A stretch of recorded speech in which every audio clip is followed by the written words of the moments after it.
Badan usaha milik desa BUMDes di desa bisa berperan dalam pengembangan ekonomi kreatif desa. Dengan hal itu, keberadaan BUMDes merupakan salah satu strategi untuk menarik investasi demi kemajuan masyarakat. Baru memiliki 113 BUMDes. BUMDes tersebut diharapkan dapat menggali potensi masyarakat dalam mengembangkan usaha dan menyejahterakan seluruh masyarakat desa. Peran BUMDes dalam 3 tahun ke depan akan terus digenjot untuk pengentasan kemiskinan sesuai target pemerintah. BUMDes juga didorong untuk bisa bekerja sama dengan perusahaan besar demi menopang ekonomi kreatif desa. Dengan hal itu, keberadaan badan usaha milik desa tersebut merupakan salah satu strategi untuk menarik investasi, terutama di daerah pinggiran.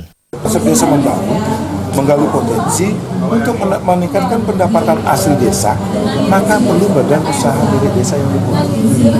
Sekarang ini kan baru membangun desa, pusat memberikan uang, hanya mindsetnya menghabiskan uang.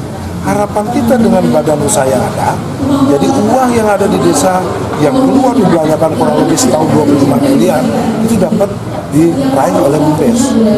Nah, itu kebutuhan beras, ya minyak goreng dan sebagainya. Kita bukan bersaing dengan pedagang-pedagang, tapi kita minimal bisa memfasilitasi kebutuhan warung-warung yang ada. Pendirian dan pengelolaan BUMDes juga didasarkan pada kebutuhan dan potensi desa.